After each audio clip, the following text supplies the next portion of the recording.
El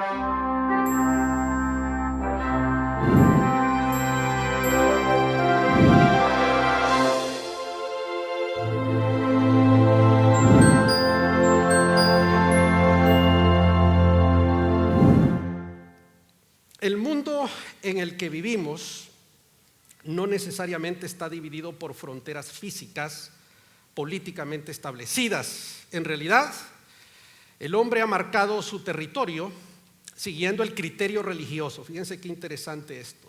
En tal sentido, si observamos la división política del mundo, vamos a darnos cuenta que son las fronteras religiosas las que nos dividen. Este hecho nos lleva a un interesante fenómeno al cual nosotros llamamos georreligión. En la misma línea de pensamiento y tomando el concepto de Abraham Maslow, podemos afirmar que la religión, cualquiera que ésta sea, es la infraestructura que determina la clase de educación que va a recibir la sociedad, determina el sistema de gobierno, determina la economía inter alia. Dicho en otras palabras, la religión tiene un impacto sociopolítico de mucha trascendencia en la sociedad por el simple hecho de que el hombre es religioso por antonomasia. Para objetivar lo anteriormente expresado, huelga señalar que en el concierto de las naciones existen muchas fronteras religiosas. Sin embargo, son tres las más importantes. No porque una sea mejor que la otra, sino por el número de adeptos que éstas tienen o el papel que desempeñan en la sociedad, es a saber, el judaísmo, el islam y el cristianismo. Para comenzar, hablemos del judaísmo, que aunque no tiene los adeptos de las religiones mencionadas y no mencionadas, la incluimos por el papel trascendental que juegan los judíos en el mundo entero. En segundo lugar, el islam,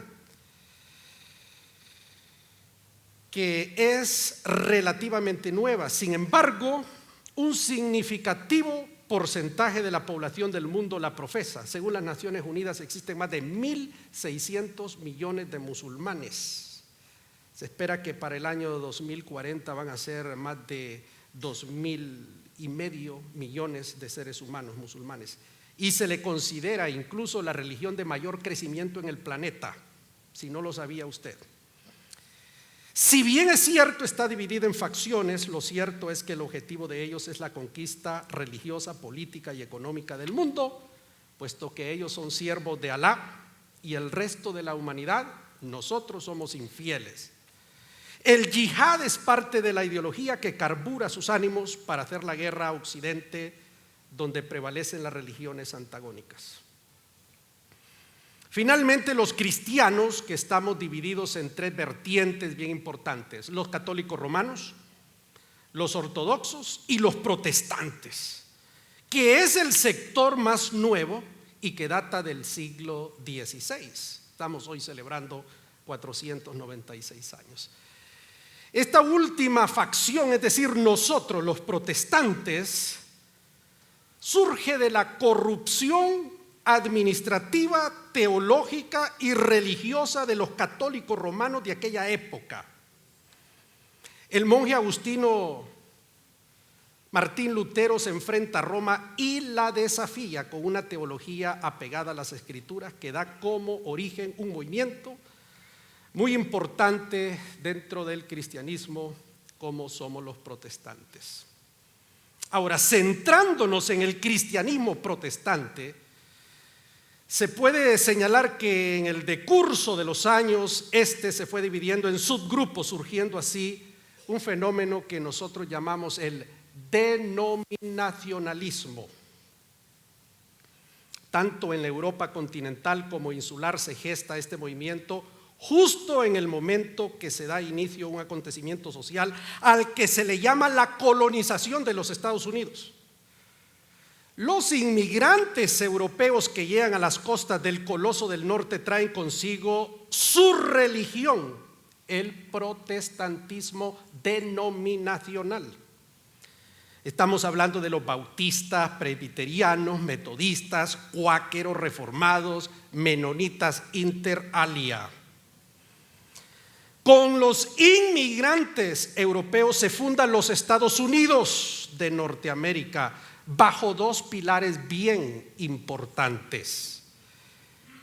Número uno, el protestantismo como su religión y la democracia como su sistema de gobierno. Para mediados del siglo XIX, los Estados Unidos de América se erige como una potencia mundial e inicia un proyecto de conquista a la usanza de los griegos de antaño, mutatis mutandis, en el plano económico, político y religioso. En este último aspecto, a través del movimiento misionero que llevó la fe protestante a todos los rincones de América Latina, que ya había sido evangelizada por otra facción del cristianismo, como son los católicos romanos. Después de 100 años de historia protestante en Latinoamérica, la iglesia protestante se ha consolidado y le ha quitado protagonismo y relevancia al catolicismo romano, que por 400 años prevalecieron con mano de hierro sobre generaciones que no supieron distinguir entre la mano izquierda y la derecha. Ahora, centramos nuestra atención en el área geográfica que nos interesa abordar en esta conferencia: Honduras, donde la iglesia protestante ha tenido un crecimiento espectacular. Y con este crecimiento ha ganado un lugar importante, eso es lógico, un lugar importante en los diferentes sectores de la sociedad, es a saber, el político, económico y social, solo por mencionar algunos. De manera que Honduras es un país religiosamente hablando cristiano,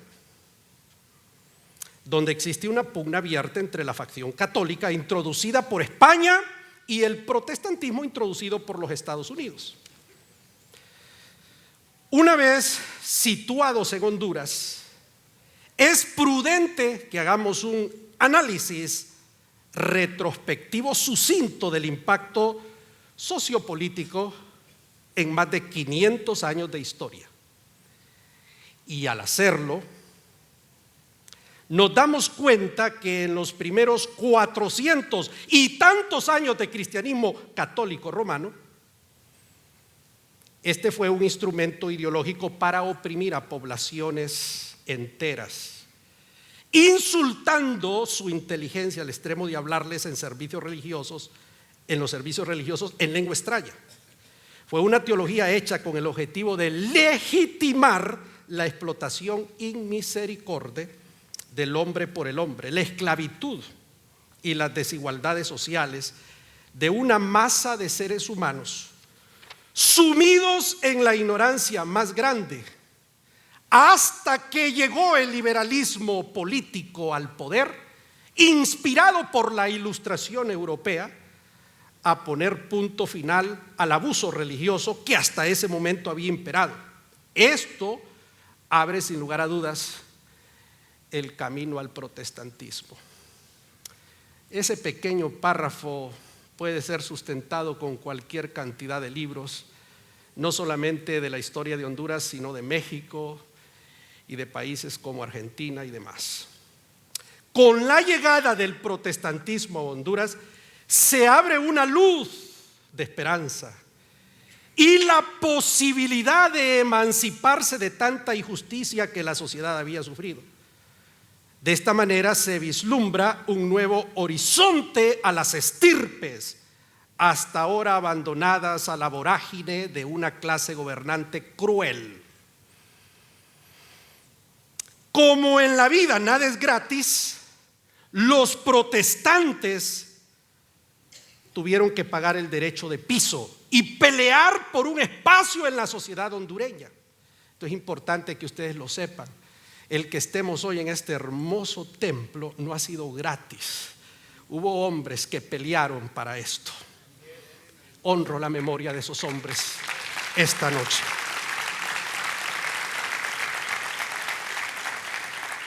Los primeros años fueron amargos, duros y a veces infames.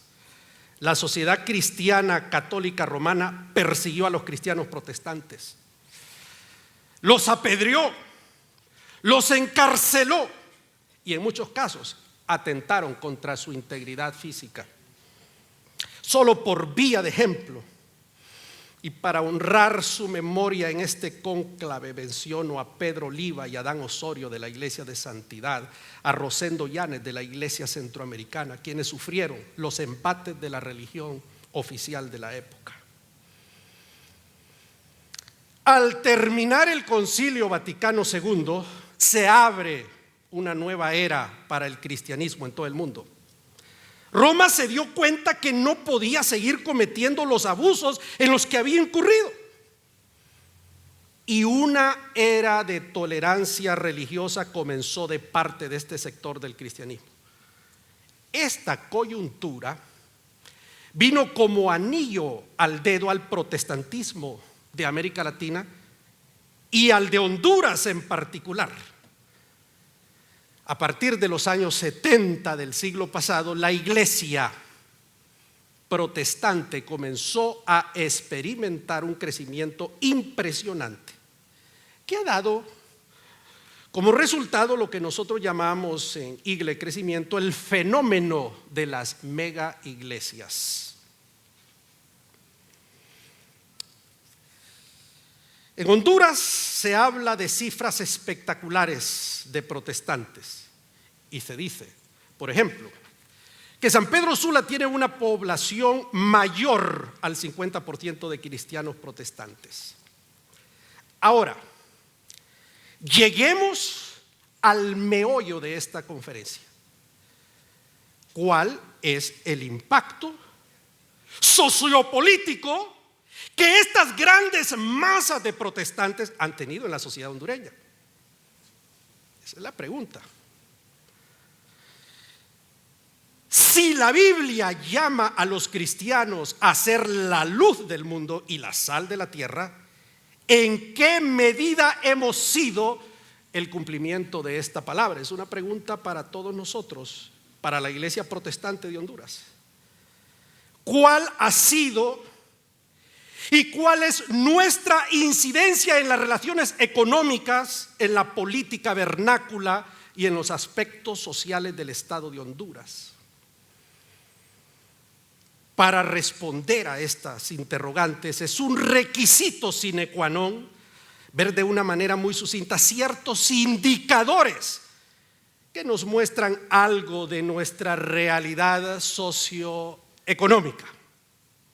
Honduras, mire usted lo que les voy a decir, se pelea con el Paraguay y Bolivia el puesto del país más pobre del hemisferio. Aunque, según el informe que la mexicana Bárcena, directora del CEPAL, dijo que Honduras era el país más pobre del hemisferio. Haití no se cuenta. Y se dice, según el informe de CEPAL del año 2012, que el 67% de los hondureños son pobres y de ese 34% viven en indigencia. Suena difícil creer esto mientras estamos en un lugar como este, ¿verdad que sí? En la lista de 176 países de Transparencia Internacional, Honduras aparece como el 133 más corrupto del globo. Según las Naciones Unidas, Tegucigalpa y San Pedro Sula figuran proporcionalmente a su población dentro de las 10 ciudades más violentas del hemisferio, con una tasa de 85,5 homicidios por cada 100,000 habitantes. Según los últimos datos de la Secretaría de Finanzas del Estado de Honduras, la deuda externa de este país llega a 4,418,5 millones de dólares y la deuda interna a 2,907,9 millones de dólares, para hacer un gran total de 7,326,2 millones de dólares que al comparar estas cifras con el Producto Interno Bruto y la balanza de pagos, el desequilibrio es abismal. El INE maneja dos cifras en relación con el desempleo. El INE asegura que son menos de 200,000 los hondureños que están plenamente desocupados, y que la cifra que usualmente se da del 45% o de más de 2 millones de desempleados en Honduras son realmente subempleados. Bien, para que evitemos caer esta noche en un estado depresivo, paro aquí la cosa, paro aquí.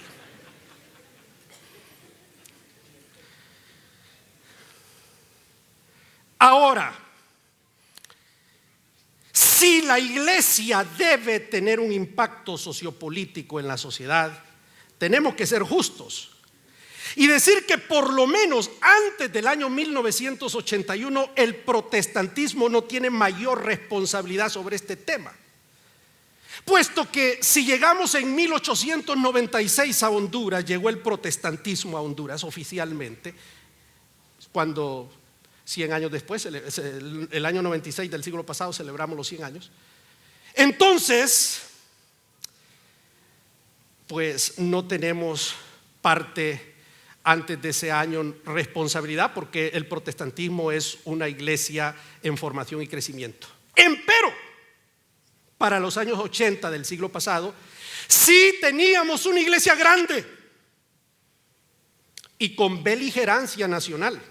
Entonces podemos afirmar sin temor a equivocarnos que el protestantismo debió haber tenido un impacto sociopolítico relevante en los últimos 32 años, que corresponde justamente al periodo democrático en el que ha habido 9 gobiernos diferentes. Sin embargo,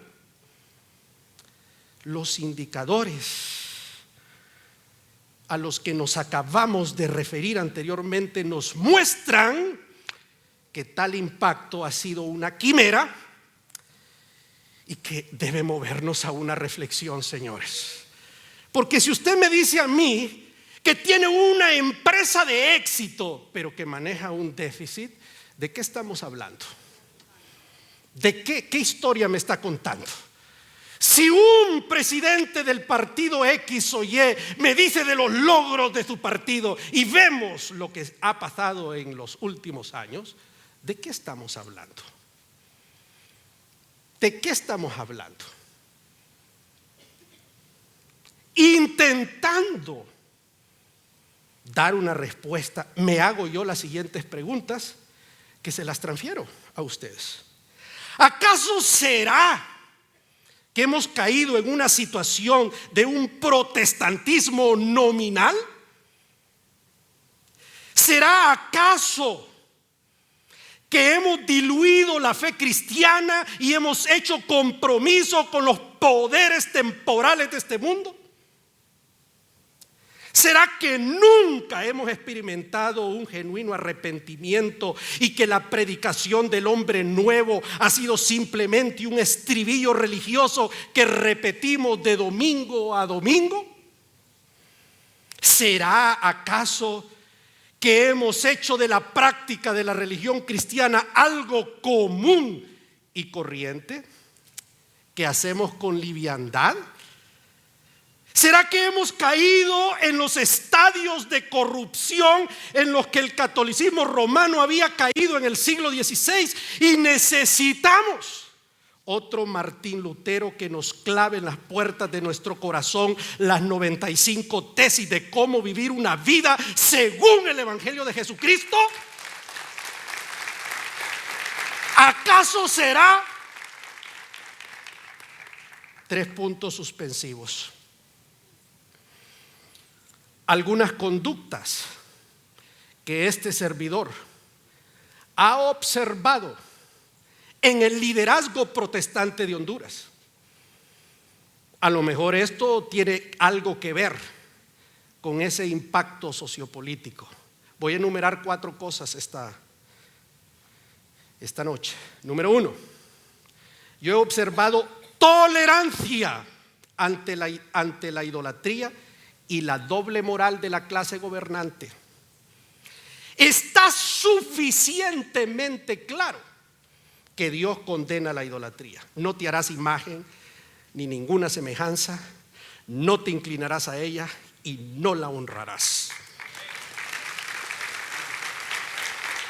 Hemos guardado silencio ante este terrible pecado, so pretexto de evitar la confrontación, olvidando que la palabra de Dios per se confronta este pecado abiertamente. Nos han engañado, decretándonos un día de la Biblia para después honrar una imagen de madera. Por otro lado, hemos sido indiferentes ante la doble moral de nuestros líderes políticos, quienes han oído la palabra de Dios, han asistido a nuestras reuniones, han compartido con nosotros, pero que no les ha temblado la mano a la hora de practicar el latrocinio del erario público, el nepotismo, tráfico de influencias, sobornos, maniobras políticas inmorales y cualquier cantidad de conductas contrarias a la ética que ellos han gritado tener. Nos han engañado con su retórica y argumentación bien fundada. Nos han engañado asistiendo a nuestras reuniones y hablando nuestro lenguaje. Basta ya, iglesia del Señor Jesucristo. Mire usted lo que dice Dios a Jeremías: te he puesto este día sobre naciones, Honduras, para arrancar y destruir, para arruinar y derribar, para edificar y para plantar.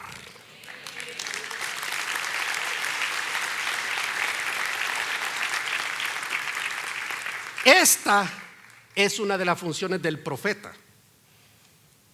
No toleremos más la idolatría ni la doble moral de los gobernantes y políticos de oficio. Segundo, yo he observado falencia en el ejercicio de nuestra función profética. Muchos de nuestros líderes religiosos se jactan de ser amigos de los políticos de turno, de tener sus números de teléfono. Y miren, cuando yo escribo esto, yo sé lo que estoy diciendo. Eso se lo garantizo. Y para congraciarse con ellos, les profetizan que van a ser presidente o van a ganar tal o cual cargo de elección popular, o cualquier cosa agradable al oído.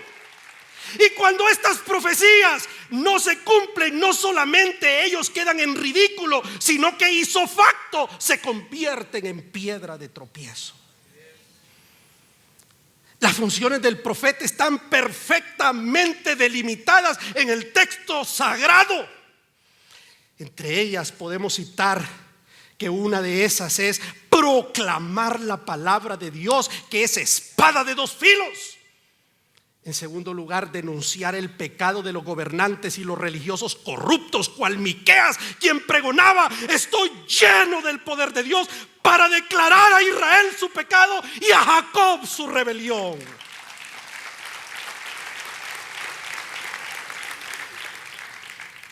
Una tercera función del profeta, según el texto sagrado, es llamar al pueblo a arrepentimiento, a volverse a Dios. Una cuarta función del profeta, según el texto sagrado, es dar una palabra de esperanza al pueblo, porque nuestro Dios es misericordioso y está presto a perdonar a aquel que se arrepiente.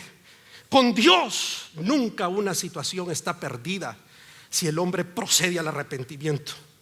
Y una última función del profeta es anunciar, según la alta ciencia que el profeta posee, las obras que Dios ejecutará en el cercano y lejano futuro.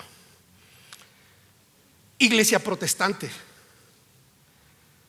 no equivoquemos el camino.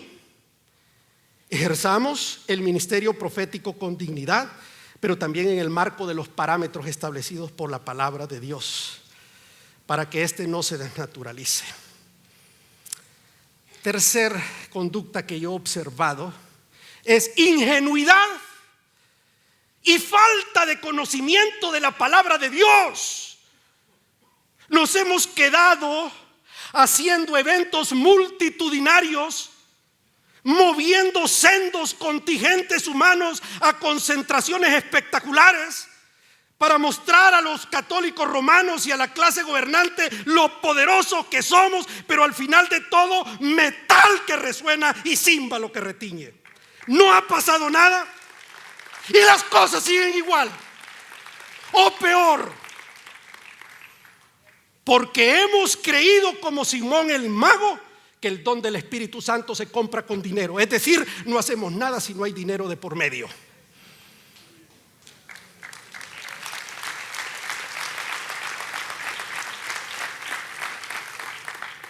Iglesia protestante, no podemos seguir siendo ingenuos y faltos de conocimiento.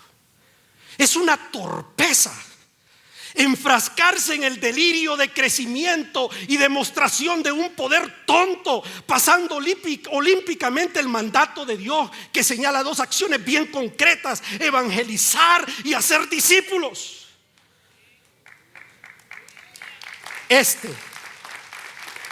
Precisamente ha sido el problema del protestantismo. Muchas cáscaras, pocas nueces.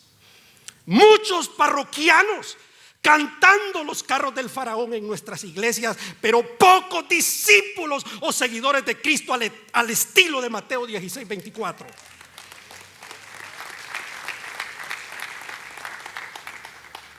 No seamos más ingenuos ni faltos de entendimiento. Los feligreses que asisten a la iglesia no impactarán nunca a esta sociedad. Los discípulos sí lo harán.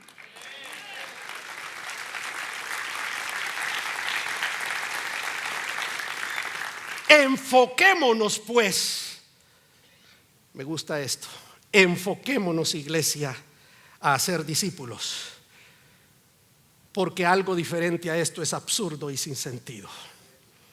Cuarto, no nos hemos hecho sentir. Y esto es una contradicción con lo anterior cuando hablé de reuniones multitudinarias. No nos hemos hecho sentir. Hemos asombrado al mundo con nuestros templos y numerosa feligresía, pero no hemos tenido el impacto que según la Biblia debemos tener. No nos hemos hecho sentir.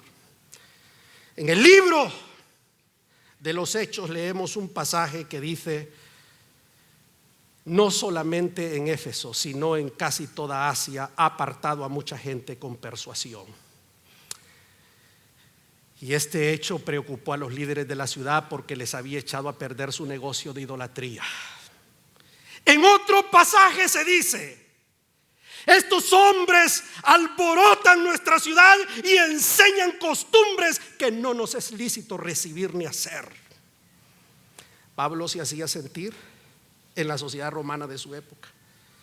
Con nosotros es diferente. Llegamos a los puestos de gobierno y nadie sabe que somos protestantes. Y si lo saben, no les inquieta para nada. Cobramos sin trabajar, hurtamos bienes que pertenecen a la colectividad, llegamos tarde, faltamos a nuestros deberes, callamos cuando tenemos que ser la voz del Señor Jesucristo. Nos atemorizan los poderes de este mundo y preferimos los asientos de atrás. ¡Qué vergüenza! ¡Qué contraste con los discípulos del libro de los Hechos! ¿Acaso será que necesitamos una reforma religiosa en la iglesia protestante? ¿Acaso será que este es el momento que paremos esa carrera insensata de quién tiene la iglesia más grande, quién sale por la televisión, quién tiene más amigos en el gobierno? Y comencemos a ser la voz profética de Dios, la voz que clama en el desierto del modernismo y que anuncia con hechos más que con palabras que solamente Jesucristo puede transformar al ser humano.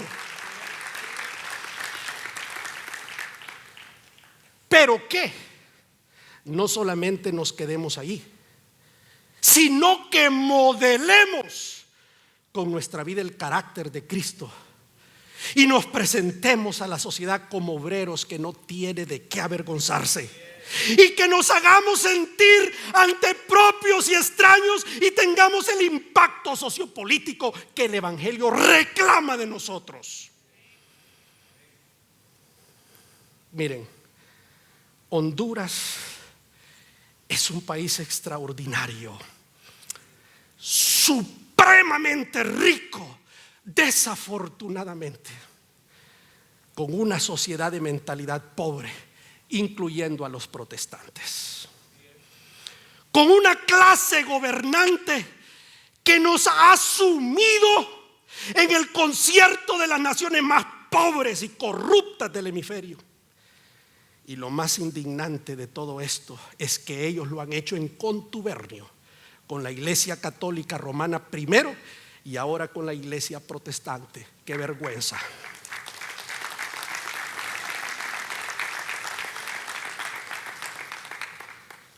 Pero no voy a acabar de esta manera. No. Creo que hay esperanza para la sociedad hondureña. Cristo en vosotros, la única esperanza de gloria.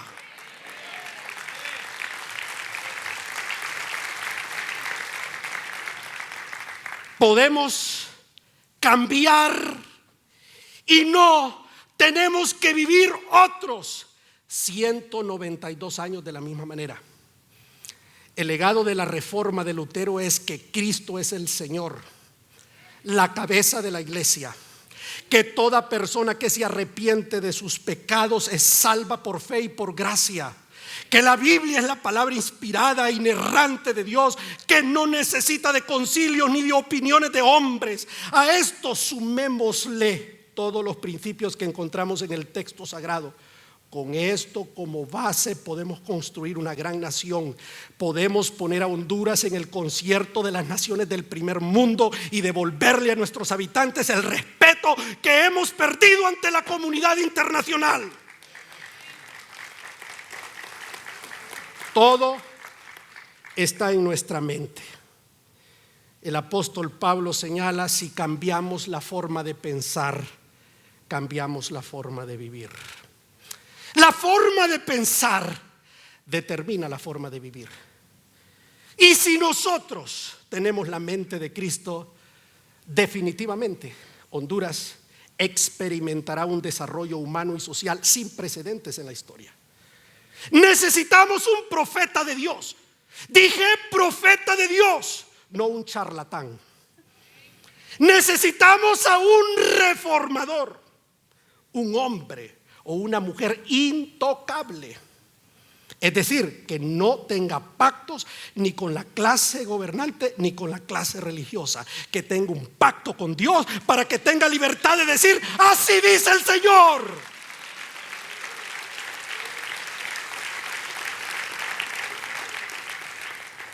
La esperanza de Honduras no está en la clase política ni tradicional ni emergente. Voy a repetir esto. La esperanza de Honduras no está en la clase política ni tradicional ni emergente. No seamos más ingenuos, por favor. El desarrollo de este país pasa por hombres regenerados por el poder del Espíritu Santo. Pasa por hombres regidos por los principios sempiternos de la palabra de Dios. Pasa por hombres altamente educados.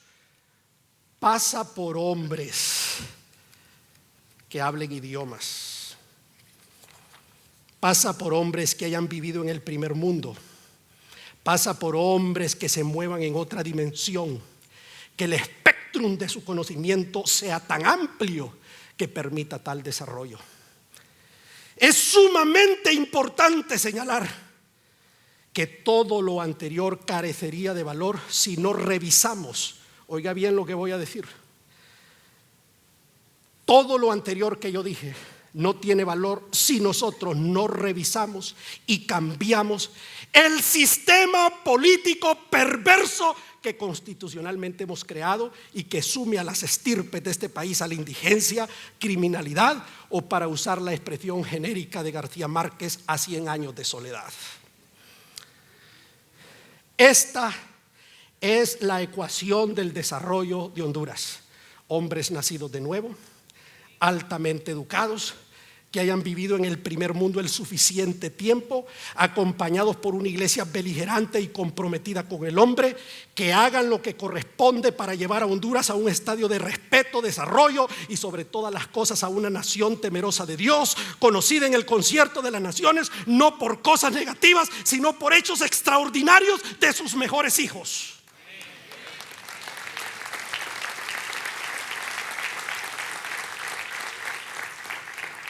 Una conclusión bien sencilla. Estoy concluyendo. Una conclusión bien sencilla. La iglesia es el cuerpo de Cristo y existe para tener un impacto sociopolítico en la sociedad, entre otras cosas. Ese pasaje espectacular del libro de los Hechos, estos que trastornan al mundo entero, también han llegado acá. Esta es una prueba indubitable del papel que la iglesia debe desempeñar en la sociedad.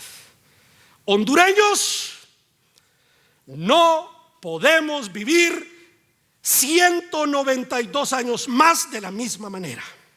Iglesia protestante, no podemos vivir 32 años de la misma manera.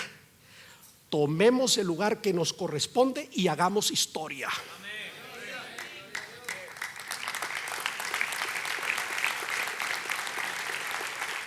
La iglesia nunca debe estar en la posición del mendigo paralítico, sentado a la puerta de la hermosa, con la mano extendida esperando una limosna. ¡No!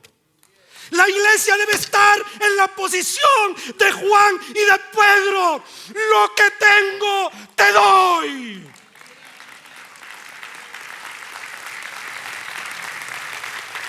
Iglesia, nosotros tenemos algo que el mundo necesita desesperadamente. Démosle al mundo lo que tenemos y ustedes van a ver el impacto que tendremos en los próximos años. Hermanos en Cristo, estamos a tiempo. Hagamos algo, podemos hacer algo. Amén. Gracias.